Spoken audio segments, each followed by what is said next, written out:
Welcome back, everybody, to the second episode of the Free Play Podcast. I am the host, Eli Scales.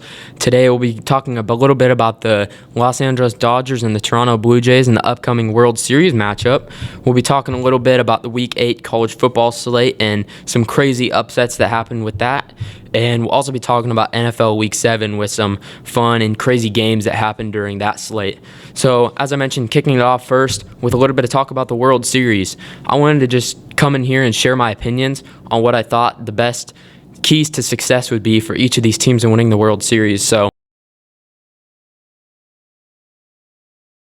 first off, we're going to talk about some keys for the Blue Jays in order to beat this gauntlet of a Dodgers team. They must win their home games. The Brewers got swept. They lost both of their home games, and that's just something that the Blue Jays cannot afford to have happen to them. They have to take care of business with these first two games at home. They played the regular season to earn these two games at home against a team, and they need to take advantage of them. It would pay huge dividends for their early hopes in this series if they were able to win the first two games and then take a commanding 2-0 lead into Dodger Stadium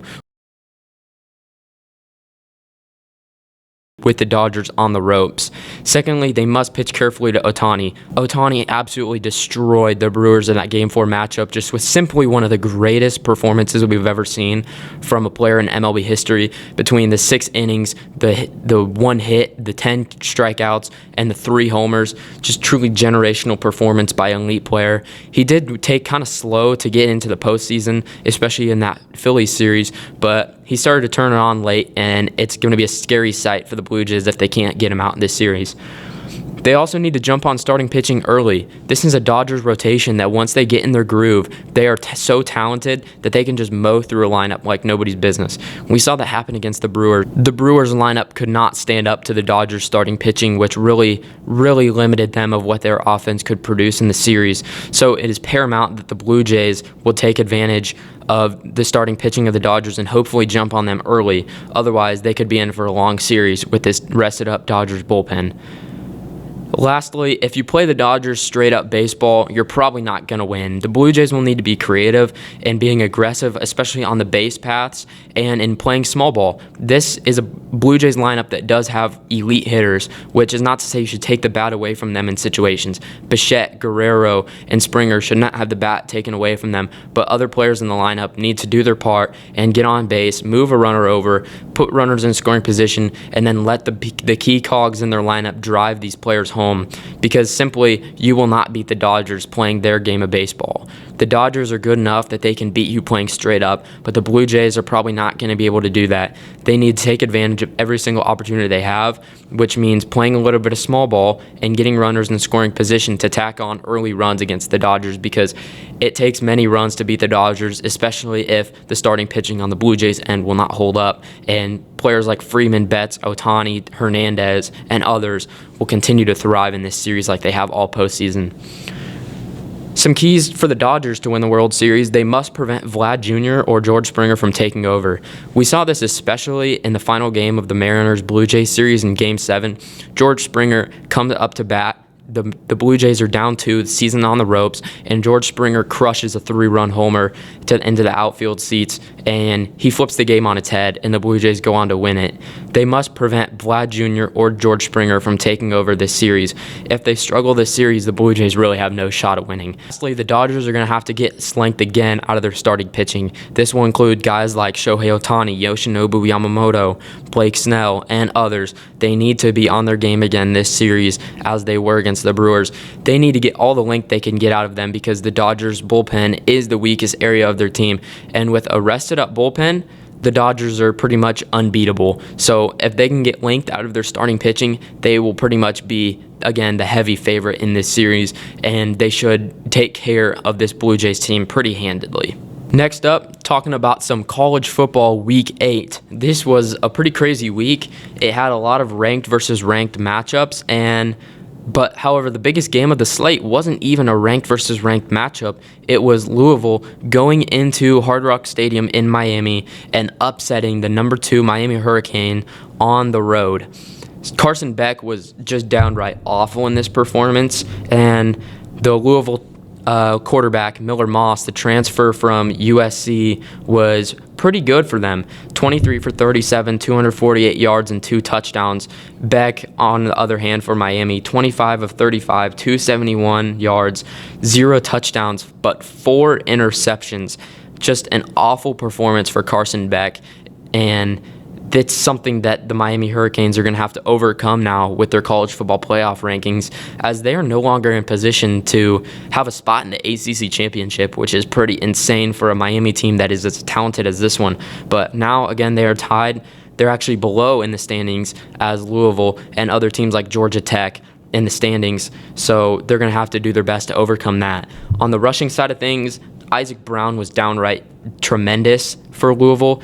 15 carries, 113 yards, with a 7.5 rush average per attempt. And Miami, on the other hand, really had no run game in this one, which certainly hurt them. And on the receiving side of the ball, Chris Bell is one of the most elite wide receivers in college football, very much a candidate for the Biletnikoff Award, and he has 9 catches for 136 yards and 2 touchdowns in this one. Louisville is a very talented team, but they are not a team that should probably be upsetting Miami on the road. This was really a game that it just came down to Carson Beck lost the Hurricanes. They really needed to stay on this path of being undefeated, otherwise they're going to fall behind in the ACC, which they already have. They're now 1-1 in conference, but 5-1 on the season.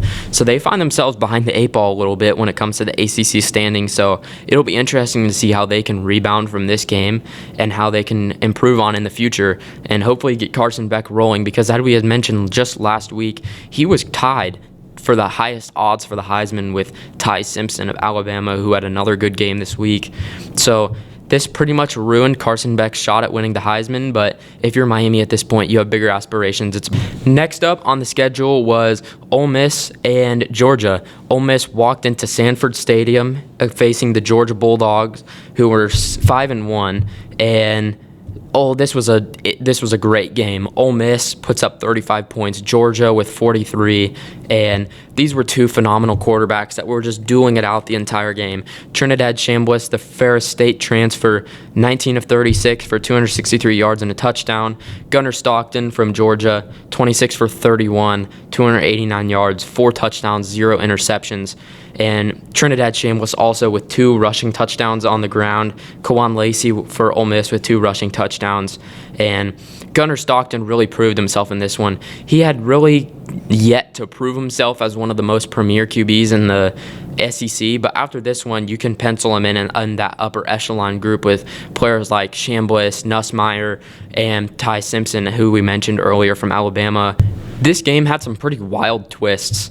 It was kind of a back and forth game. In the first quarter, you got Georgia with a field goal. Then Ole Miss responds with a 14-play, 65-yard touchdown. Then Georgia goes down in the second quarter, 13 plays, 75 yards, touchdown. Ole Miss 10-play touchdown drive. Georgia 8-play touchdown drive. Ole Miss 11-play touchdown drive. And then after halftime, you got third quarter, touchdown Ole Miss, touchdown Georgia, touchdown Ole Miss. Ole Miss still finds himself in a great position to make the college football playoff. This will not probably impact them that much when all is said and done, as they are still 6-1, 3-1 in the SEC, still one of the higher ranked teams in the nation, and they won't be penalized too much for losing to a pretty talented Georgia Bulldogs team, who again is only 6-1 on the season. But this was just a great game between 2 top favorites in the SEC, and we'll see what Ole Miss does from here. They still, again, as I mentioned, they're in position to make the college football playoff, but Billy Napier fired at Florida, and there is some rumors that Lane Kiffin could be interested in taking a Florida job. So we'll have to see where that ends up and see how Ole Miss can weather the storms of potentially a coaching change after this season. So we'll see what happens from there. But again, just another phenomenal game on this slate of college football. And then lastly, we have the matchup between the number 7 Texas Tech Red Raiders and the Arizona State Sun Devils. Arizona State came into this one a little bit disappointing in the Big 12 after losing Cam Skattebo from last season, but Sam Leavitt and Jordan Tyson really showed why they are one of the top duos in the Big 12 this season. They just absolutely carried Arizona State down the stretch of this one, especially with a big play at the end to Jordan Tyson of 33 yards. When all hope seemed lost for Arizona State, they had very little time left on the clock, and they end up going down, punching in a touchdown to win the game. The field gets stormed, everybody goes crazy, and this is a great game and a signature win for Arizona State this season as they look to try to get back into the mix of the Big 12 championship. Both teams now, Arizona State and Texas Tech, are both tied at 3-1 in the Big 12, which will be important for the Big 12 standings because this Texas Tech team does not seem like it's slowing down anytime. So a big upset win here for Arizona State at home, and they go ahead and take care of Texas Tech to put them at the same position as them in the standings. Will Hammond was a starter for Texas Tech in this one at QB. He is the backup to Behren Morton, the normal starter for Texas Tech. He's still a talented QB, but he's only a redshirt freshman, still working through some things. He was 22 for 37 for 167, 2 touchdowns, and 1 interception in this game. Sam Levitt, 28 for 47, 319 yards, 1 touchdown, no interceptions, really showing off his veteran presence for Arizona State, and really just came up clutch whenever they needed a big play from him. Will Hammond did have a rushing touchdown. At the end there, it did seem like he was going to be able to carry them into field goal range and into an opportunity where they could put the game away. And then they ended up having to punt back to Arizona State, and they just took care of this one. This is just a really great win for Arizona State. It puts them back in position to make the Big 12 championship, ties them up in the standings with Texas Tech, but gives them the tiebreaker in case they do finish with both one loss in the regular season in the conference. But we'll see how the Big 12 shakes out from here, but the standings are very, very chaotic right now. There's a lot of teams tied. We still have some unbeaten teams like Cincinnati at the top, so we'll see where they can go, but this should be shaping up for a really fun matchup in Arlington at the end of the season in the Big 12 championship. Lastly, we'll be talking about the NFL Week 7 slate that had games such as Steelers versus Bengals. It had the craziness of Giants at Broncos, which nobody really expected to be one of the greatest games maybe we've ever seen in the NFL, just between the chaos in that one. But first off, we'll talk about Steelers versus Bengals, a.k.a. the Unk Bowl between Rodgers and Flacco. Rodgers struggled to start this one. He had thrown 2 interceptions by halftime, but then he flipped the switch to vintage A-Rod in the second half, 3 touchdowns, and he really carried the Steelers in the end of this one, even though they ended up falling short 33-31. This is still a game that Aaron Rodgers can look back on and say, this isn't my fault. In fact, this falls on the Steelers' defense. They're the highest paid defense in the league, yet they are in the bottom of the league in most defensive metrics.